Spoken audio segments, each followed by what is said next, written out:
Ketika kita melakukan pemberkasan maupun juga pengisian DRH di SSCASN, salah satunya itulah mengisikan riwayat pendidikan. Nah, di sini untuk mengisi riwayat pendidikan tentunya kita mengacu pada ijazah yang kita miliki. Nah, di sini bagaimanakah solusinya kalau misalkan ijazah hilang saat pemberkasan CASN 2023? Nah, tentunya di sini hal yang penting ketika pengisian DRH dan juga pemberkasan usul penetapan NI P3K. Bagaimanakah solusinya kalau misalkan ijazah kita hilang? Silahkan simak video ini sampai selesai. Namun sebelum kita lanjutkan, perlu saya ingatkan, bagi teman-teman yang mungkin baru saja menemukan channel ini, silakan klik tombol subscribe-nya dan aktifkan notifikasi loncengnya, sehingga nanti jika ada update video terbaru, kalian tidak akan ketinggalan informasi. Baiklah sobat-sobatnya, video ini sekaligus kita gunakan untuk menjawab pertanyaan dari salah satu kawan kita, yaitu dari Mas Honai 2133 ya.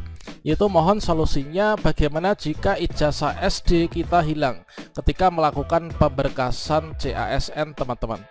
Seperti yang kita ketahui bahwa ketika teman-teman di sini telah dinyatakan lulus seleksi ya, yaitu di SSCASN, entah itu seleksi CPNS maupun juga P3K 2023, maka setelah kita login kita akan mengisi DRH. Ketika kita sudah dinyatakan lulus seleksi CASN pada tahun ini, maka di sini kita melakukan pengisian DRH. Ya, mana setelah lulus pengisian DRH ini penting dikarenakan di sini nanti yang akan dijadikan acuan untuk pemberkasan ketika kita ingin mendapatkan penetapan nomor induk P3K sebagai dasar pencetakan SK P3K, teman-teman. Nah, setidaknya di sini kita menggunakan ijazah itu pada dua tab, teman-teman.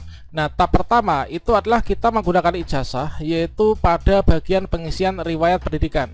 Kemudian tab berikutnya itu pada unggah dokumen. Nah, di unggah dokumen ini nanti kita harus mengacu pada dokumen ijazah yang dulu kita gunakan untuk melakukan pendaftaran pada jabatan tertentu ya. Nah, terkait tentang pertanyaan teman kita yang di depan tadi, mungkin juga teman-teman yang di luar sana juga memiliki permasalahan yang sama, yaitu ketika ijazah kita itu hilang, maka langkah berikutnya bagaimana? Nah, seperti yang kita ketahui, kita bahas dulu untuk yang di bagian riwayat pendidikan, ini memerlukan ijazah. Jadi di sini kita isikan sesuai dengan buku panduan, yaitu kita isikan riwayat pendidikan kita mulai dari riwayat pendidikan sekolah dasar, kemudian riwayat pendidikan SMP, kemudian SMA hingga S1, teman-teman. Nah, untuk melakukan pengisian riwayat pendidikan mulai dari jenjang SD, SMP, SMA, dan S1, yang benar inilah kita mengacu pada ijazah yang kita miliki ya. Nah, di sini katakanlah misalkan yaitu di bagian tambah misalkan. Kalau misalkan kita ingin menambah, otomatis di sini kita memilih tingkat pendidikannya kan, tingkat pendidikannya apa, nah selanjutnya jurusannya apa, dan seterusnya. Jadi seluruh data yang kita isikan ini mengacu pada ijazah yang kita miliki. Kalau misalkan kita ingin menambahkan ijazah SD misalkan, nah berarti di sini kita mengacu pada ijazah SD yang kita miliki ya. Nah, selanjutnya kalau misalkan ijazah SD atau mungkin juga SMP, SMA, S1 ini hilang bagaimana? Nah, di sini dapat kita jelaskan ya, kalau misalkan ijazah yang hilang itu adalah ijazah yang SD, kemudian ijazah yang SMP, ijazah yang SMA, maka solusinya ini teman-teman silahkan mencari fotokopiannya. Dikarenakan untuk pengisian riwayat pendidikan pada bagian ijazah SD, SMP, dan SMA ini kita hanya memerlukan datanya.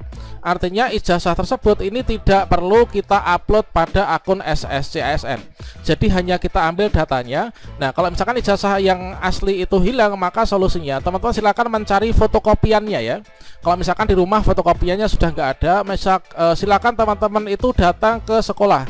Misalkan saya di SD ini, saya sekolah di SD Geningan 1. Ijazah saya ini hilang ya, SD ini. Kemudian fotokopiannya juga nggak ada.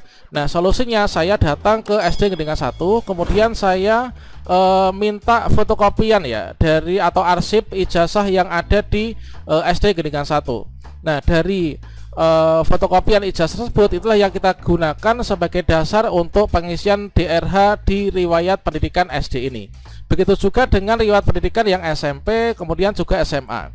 Jadi kalau misalkan yang hilang itu adalah ijazah SD, SMP, SMA, maka solusinya adalah seperti itu ya. Jadi kita mencari fotokopiannya dan nggak perlu yang asli. Di sini kita hanya memerlukan data-data yang nanti akan kita isikan di sini ya. Jadi kita isikan yaitu nama sekolahnya, kemudian jurusannya adalah sekolah dasar ya. Kemudian lokasi sekolahnya. akreditasi. Kemudian nah ini yang perlu kita perlukan ini, yaitu di bagian nomor ijazah itu kan harus mengacu pada ijazah asli kan. Kemudian tanggal ijazah, nama pejabat penandatangan ijazah. Jadi hanya 3 data ini. Jadi kalau misalkan ijazah SD, SMP, SMA hilang, ini kita bisa memakai fotokopiannya. Dikarenakan di sini kita hanya memerlukan data-datanya saja, dan file ijazah asli ini tidak perlu kita upload. Nah, kalau misalkan yang hilang itulah ijazah S1 yang kita gunakan sebagai dasar untuk pendaftaran, maka solusinya bagaimana? Apakah kita juga bisa menggunakan yaitu ijazah fotokopian, teman-teman? Tentunya di sini nanti akan berbeda kasusnya. Kalau yang hilang itulah ijazah S1 atau mungkin juga ijazah S2, S3 yang digunakan oleh teman-teman untuk melakukan pendaftaran, entah itu guru, dosen maupun teknis ya, teman-teman.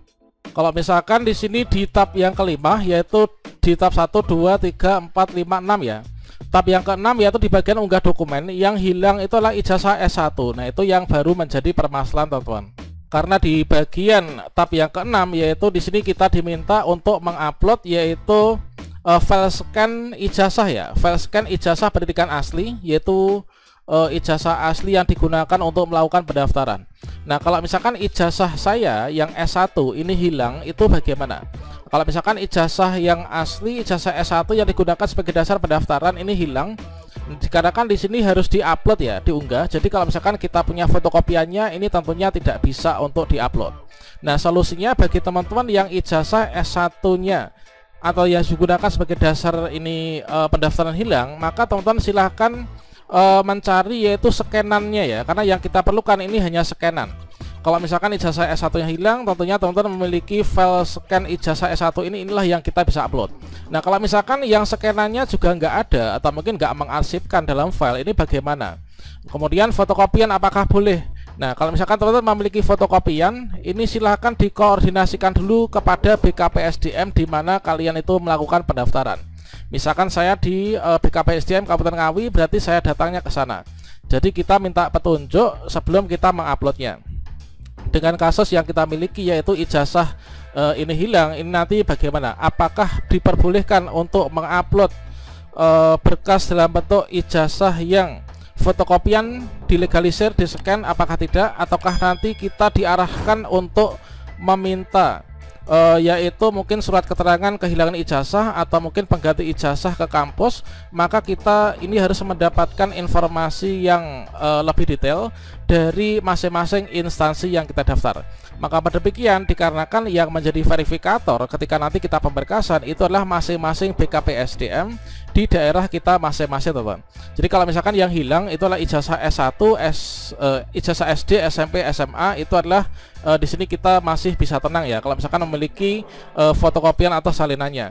Namun kalau misalkan ijazah yang hilang itu ijazah S1 atau yang digunakan sebagai dasar pendaftaran, maka teman-teman silahkan berkoordinasi, mohon petunjuk kepada BKPSDM masing-masing.